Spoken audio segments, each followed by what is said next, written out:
When I was a teenager, my dad took me to school every single morning. And one morning after he had dropped me off, my best friend was waiting for me and she was like, "Hey, do you want to skip school today? My aunt's coming to pick me up."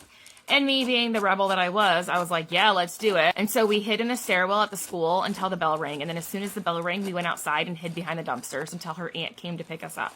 When she picked us up, we had drove around for a little while, stopped at a tattoo shop, and then we ended up going to her house. And her house was super weird because as soon as you walked in, there were deadbolts like up and down the entire door. And I specifically remember that she had an entire bedroom full of chickens. How this makes sense, I don't know, but that's just one thing that I'll never forget. She also had a lot of people at her house, which I didn't think much of. I figured they were probably just having like a day party or something. And me and my friend were wearing school uniforms, so she had gave us clothes to change out of so we were more comfortable. She ended up giving us each a Smirnoff, and that one Smirnoff is literally all it took. I was in and out of consciousness before I even finished the Smirnoff. I would literally fall asleep and wake up in like different places of the house in different positions with different people. First time that I had woke up, my friend was sleeping next to me and I was like, "Hey, we need to wake up. Like something is off right now." I remember one time when I had woke up, me and my friend were bent over a couch in like very inappropriate ways for teenagers. And there were flashes of light constantly, which I knew somebody was taking pictures of us. I had a cell phone at the time, but it was inside my backpack, and when all of this was happening, I had no idea where my backpack was. Waking up again in a bathroom with a man behind me.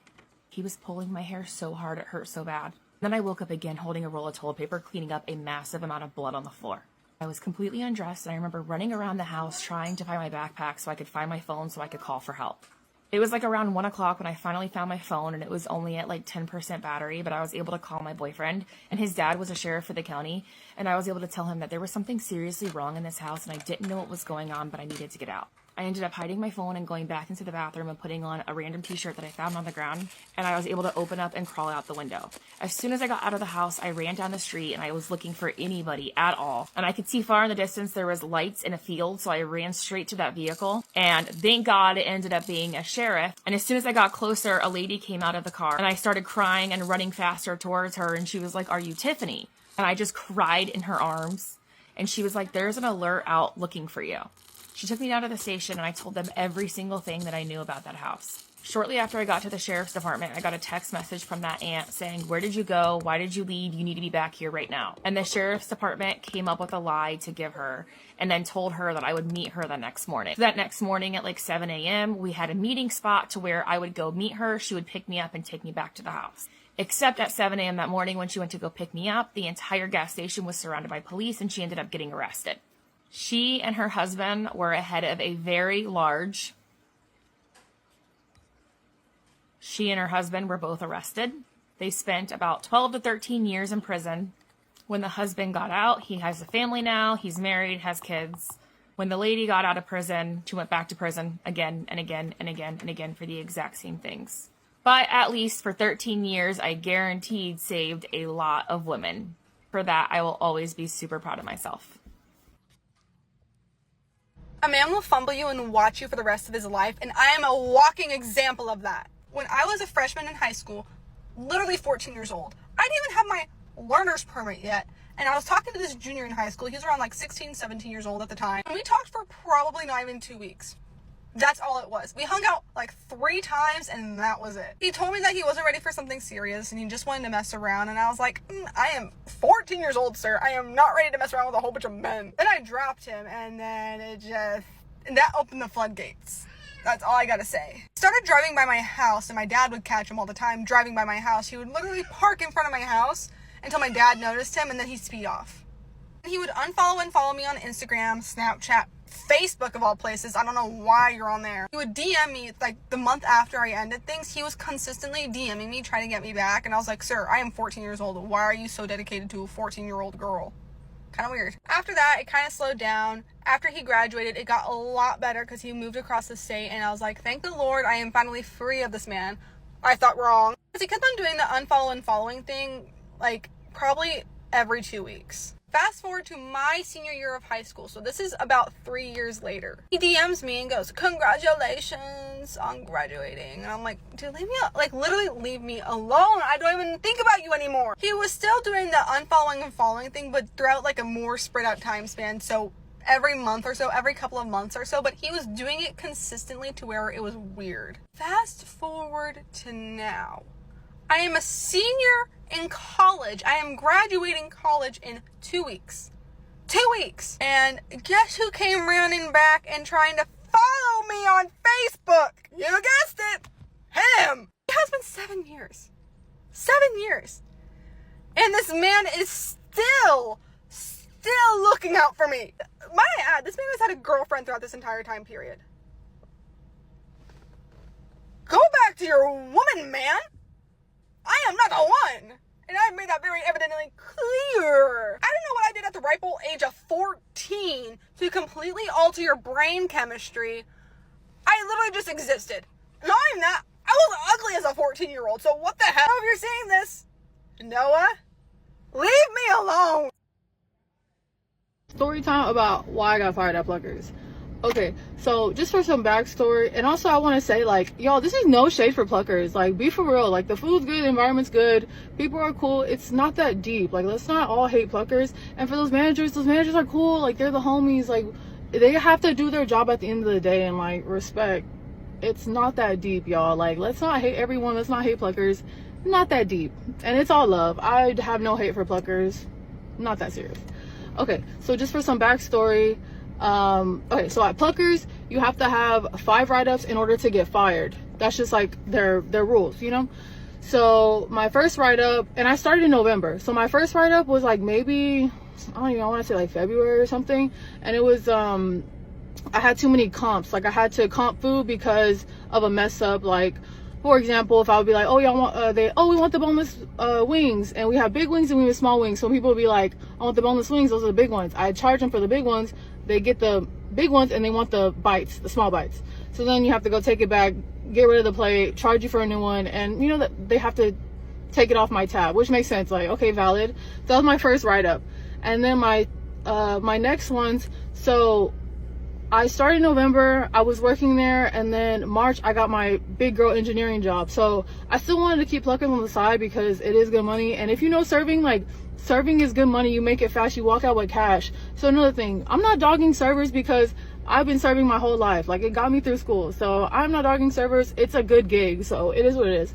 Okay, so I get my job March, but I like everyone at Pluckers. Like, everyone there, it's literally like a hangout for me because I go pull up, talk with my friends, have fun, and make some cash. Like, I don't know. For me, it was fun. It really was fun. So then, yeah, I get my big girl engineering job in March, and so now I'm working Monday through Friday, and I only work on Pluckers like every other weekend or so, like one shift, like really not too much.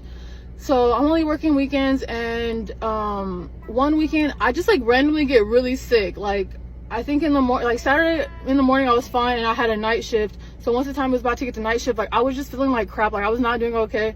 So I texted the manager and I was like, hey, I'm not feeling well. I'm not going to be able to make it in today. And Pluckers has like a really strict, like, call-in policy. So he texted me, he was like, well, these are your 3 options. So either you get a doctor's note, you get someone to pick up your shift, or you have to drive all the way to Pluckers. They'll look at you and examine you and tell you, oh yeah, you look sick, you can go home. Or no, you don't look, like, examine me, tell me I'm sick is crazy.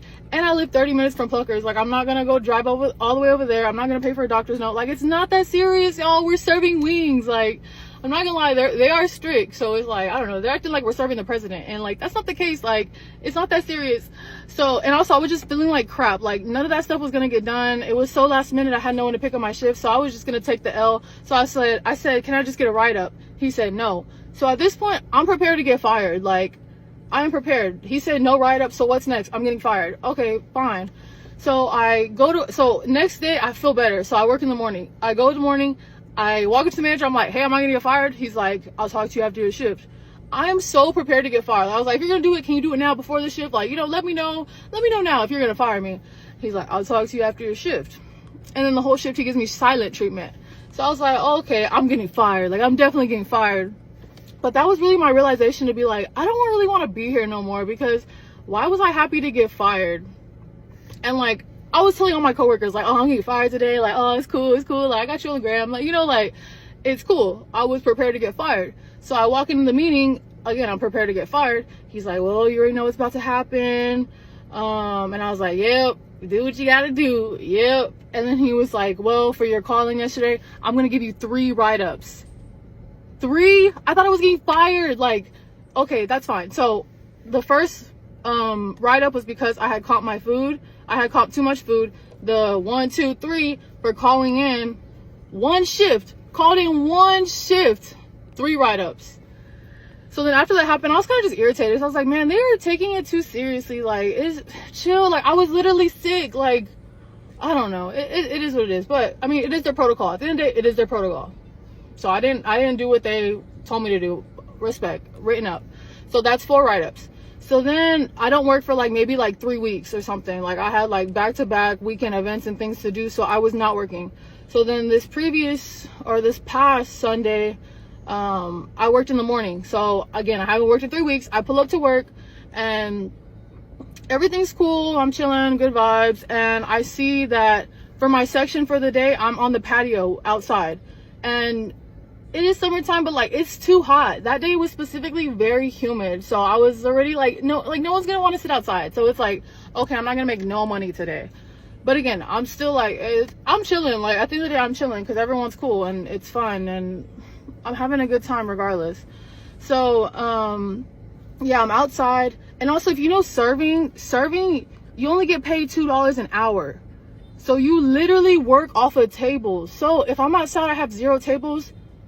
This might just be me. I'm not gonna go work like a dog and go run the food, grab drinks, help everyone with their tables for them to make money, and I'm gonna make $0. Like, I'm sorry, I get it, teamwork and everything, but like, I'm not about to do all that. Like, be so for real. So I'm on the patio, no tables. I get there at 10:45, no tables. And then also, if you serve, you know, you have a side duty to do. You're assigned something like do sanitizer buckets, sweep the floor, like fill up cups. Like, you have an assignment to do throughout the shift. So I was assigned on ice. If you know serving, ice is the most tedious side job. Like, ice, you gotta fill it up every 30 minutes, damn near. So I literally kind of felt a little attacked because, damn, okay, I get it. I don't work a lot. That's fine. But I kind of feel like they kind of wanted me to like get up out of there, which I get. I don't work. I barely show up to this place. So it's fine, valid. But it's like, I was on the patio knowing dang well no one's gonna be wanting to sit on the patio, and I was assigned ice. I'm being bullied. Like, I am being bullied, bro. But that just might be me, and like, I don't know. I feel like I was getting attacked. Again, if you serve, you know, you know.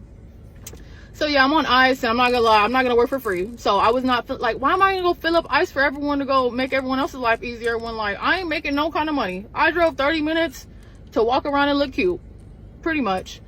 So I'm just chilling outside, not filling my ice. But when the manager would come up to me like, hey, ice is looking low, I would go fill it up. So when they told me to do it, I would do it. It's not like I was like, I ain't doing that.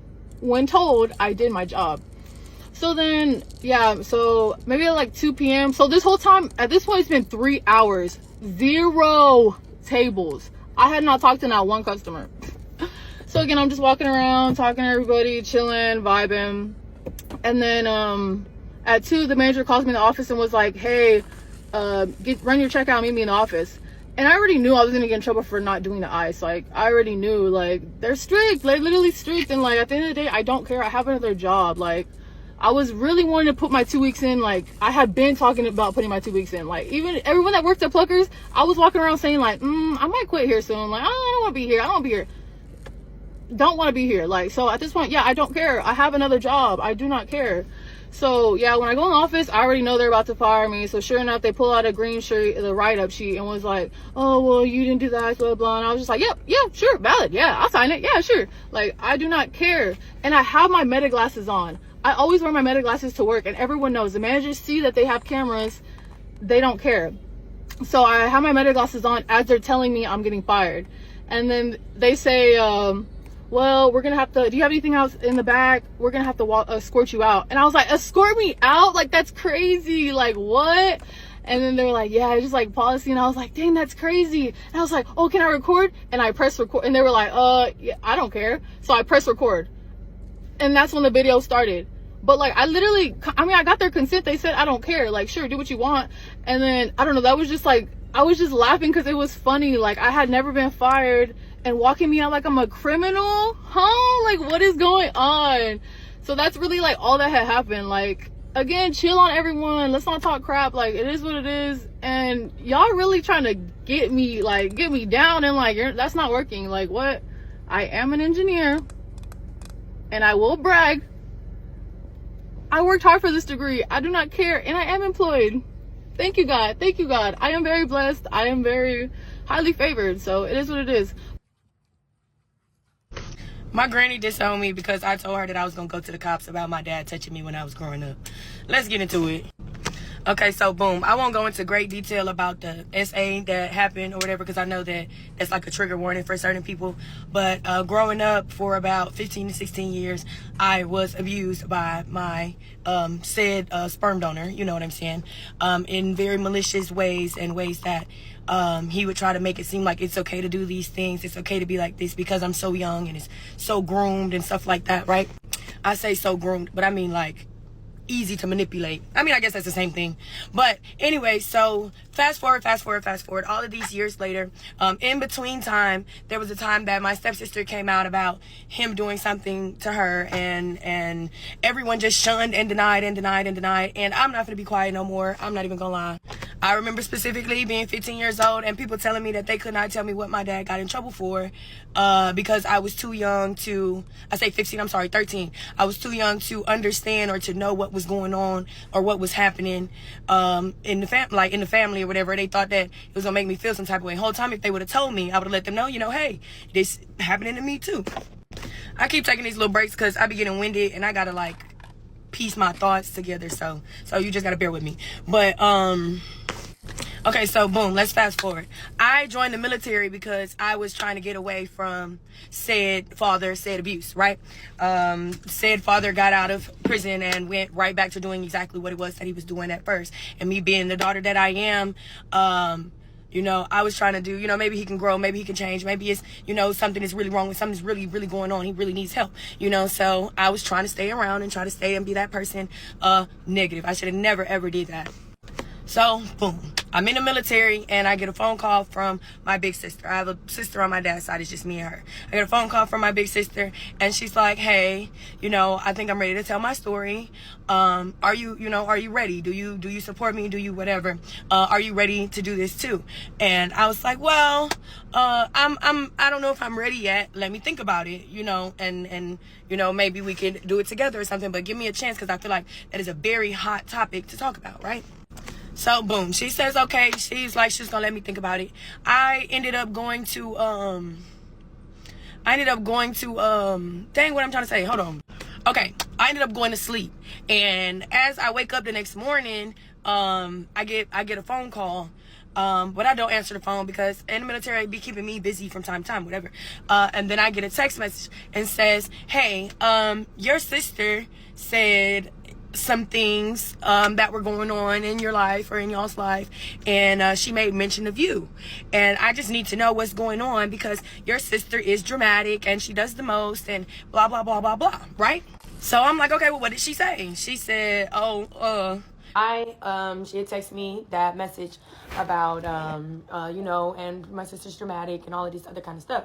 So I called her or whatever, because I did leave out that part that after I read that message, I called her and I was like, well, what did she say? She was like, oh, well, she said that he was saying in better words, I will pay you to do this. I will give you this amount of money if you do this for me, or if you do this for my friends, if you do this or whatever. Now, this has gradually been a thing for forever. That was just one of the things that she had brought up. And then she had brought up some other things about unwarranted touching and very uncomfortable conversations and pictures and like very exploiting children, exploiting both me and her, right? So she says, please tell me what's going on. I just need to know what's going on because I'm so overwhelmed and blah, blah, blah, blah, blah, right? So me being me, I was not even ready to tell my part of the story, like my truth, you know? But one thing I won't do is sit here and have anybody playing on my sister's name and saying that she's a liar or that this didn't happen when I know it happened because it happened to me too, you know? And we used to have little discussions, kind of, sort of. And I also know that my sister used to take on a lot of she used to take on a lot because she was the big sister and she was trying to make sure that it didn't happen to me. Whole time it was still happening to me, and it was just kind of confusing when we tried to understand it. But back to the story. So I'm like, yes, this is true. This is what happened. You know what I'm saying? She didn't lie. She's not lying at all. She's like, I can't believe this. She said, and y'all are gonna go to the police about this. That's my only son, and I don't have nobody, and I'm gonna disown y'all. If you go to the police, I'm gonna disown you. This is what she said on the phone. I said, okay, cool. Click, hang up on you. Don't give a fuck. Because one thing I'm not gonna do is sit here and not be heard. I'm not having that. You telling me that your son can't do no wrong because you don't have nobody in your life. Whole time you still got 2 other daughters. And let's add them 2 daughters into the situation too, because I feel like their whole family is just, I feel like something's wrong with them. So of course I hang up on her, and then she ends up, like, they have this family group chat where it's my grandmother, and it's my dad, and my 2 aunts. It's all of them. They're all in a group chat. They're so family oriented. I see why they're so family oriented. Sick people. But they have a group chat or whatever. And so I guess I'm assuming that she texted in the chat that she had talked to me and Des and like whatever was going on. So I proceeded to get a phone call from my aunt. Now a little backstory on this aunt. This aunt was like my number 1 aunt. Like, top of the line aunt. Every weekend she would pick me up. Growing up, we would go to the zoo. She lived where I lived, so she would always come pick me up. We would always spend time together. We would always travel together. I used to ride in her Mustang. We used to play games. Like, this was my aunt. This is one I knew her number by heart in elementary school. This was my aunt, right? Loved her down. So this is who calls me. She calls me and she proceeds to talk to me about whatever happened. So I proceeded to tell her that, I just want to let you know that your mother said that if I go to the police, then she's going to disown me. So I just want to let you know right now, and I want to let anybody else know right now that if that's how y'all feel, then y'all might as well just disown me right now. I have no problem doing it because I'm still going to go to the police, and I'm not going to stop my sister from being who she needs to be. Then my aunt proceeds to say, well, I don't think that he should go to prison because he just got out of prison and he just needs some help and it's a lot going on. And I was thinking, and this whole time I feel like they already knew because they knew that he was taking, drugs, and it was very excessive. Used to do that in front of me, very, very excessive. It got to a point where, like, he looked like a skeleton in the face. Like, eyes were, like, deep in, like, face was like super skinny, super, like, he looked like a skeleton, like a scary demonic skeleton. But she continuously says, like, oh, he needs to go get help. We'll find him a place to get help, but I don't think we need to send him to whatever. And I'm like, honestly, this stuff is still going on. Even when he got out of prison, he still continued to get back and do this same thing. It's more than just something. No, this is off. It's not wired in his brain, and y'all are not wired in his brain to be trying to help this man. We're trying to help us because you're not even defending me, or you're not understanding me or where I'm coming from or my sister. You just think, oh, my brother. What about your niece that you grew up with, that you loved, that you cared about? So, side note, they also have money. They have a little bit of money, and be mindful that I'm in the military. I just got in the military. But it went to the fact that they said, oh, well, we're going to lawyer up. You about to lawyer up for a child. You about to lawyer up for a child. Really? Really? Is that what we going to do? Proceeded to go through with it. There was not enough evidence for the lawyers to, or for the person that my sister had working on the case to, like, solidify it for us, even though she had CPS visitations from when we were younger, a bunch of shit that I didn't even know about, and stuff like that. And they decided to let us go get off with a protective order, basically, which means that no near, no around, no nothing, no contact, no connection, no nothing. And it has been like that, and it's continuously been like that. And whole time we can fast forward still, I still know that they still feel the same way, and they still have the same energy. Oh, pause, hold on. Back to that aunt. She ended up blocking me when we got off that phone. Yes. And that broke my heart, broke my heart into pieces. So that's why I don't think that nobody can really break my heart no more. That shattered my spirit to the T because, like I said, favorite aunt, never expected that. Blocked the shit out of me. So, boom. I'm going to skip a little bit of details. I will answer any comments. I will video up any comments. Anybody that got any questions, I will video up anything that y'all feel like I might have left out. But, okay. But, yes, boom. Brrr, fast forward to maybe what is this, the beginning of this year or last year, I posted on Facebook because I still have them on my Facebook because I like to post every once in a while to show them that I'm still up one, never needed y'all, still very successful, still handling my business, still super smart, like 10 out of 10, I'm everything that you wish you were in your life. Like, I know it, and that's just crazy how it works. But boom, I ended up posting on my page, on my Facebook, you know, I'm be ready to tell my story, and y'all are going to be ready to hear me, and y'all be ready to see what I got to say or whatever. And I felt like some of my cousins were in the comments like, oh, we support you, we support you. All the time I really feel like they weren't supporting me at first, or maybe they were. I don't know. I feel like people who can't pick a side, like, I'm going to pick the side for you, and the side is not going to be with me. If you don't have my back, like, I had one cousin that totally had my back 1,000%, no matter what nobody said. One cousin. Now, I feel like people started to come around after a while, but only one person had one cousin had my back. That was not my sister. So when I made that post, like, nobody had seen me in a long time. I wasn't talking to nobody, no cousins, no aunts, nobody, like nobody. And it's a pretty big family. My grandmother has like 7 siblings, so it's a pretty big family. I got a lot of cousins and a lot of whatever, but I wasn't talking to none of them. I ended up making that Facebook post. I had my cousins commenting on my stuff like, oh, we support you, I'm here for you, I understand, you know, blah blah blah. Like, they're commenting and supporting me, stuff like that. Then my grandmother comments. This lady gonna sit there and write a long paragraph on my stuff. Like, I really want to find it, and the paragraph starts with, there's 2 sides to every story. 2 sides to a child story. 2 sides?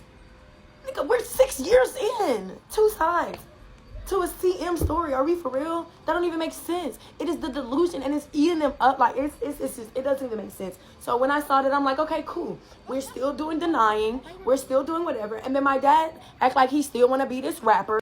And I'm not a big fan of that. All of that going out and hanging out and rapping and making music and being in the studio and stuff, that shit, mentally, you got too much going on for you to even be thinking about stuff like that, for you to be going like that. So I pray to God that this reaches that right audience. So when y'all do see my dad and y'all do know if y'all from Texas or whatever, let me nip this shit in the bud, I swear. Because clearly the police are not going to do nothing. My parent on my dad's side, like, they're not going to do nothing. My mother has been full on hardcore support. And I also have fucking 6 siblings on my mom's side who are full on, all in support of me. I didn't get to tell them until I was 19 years old, so.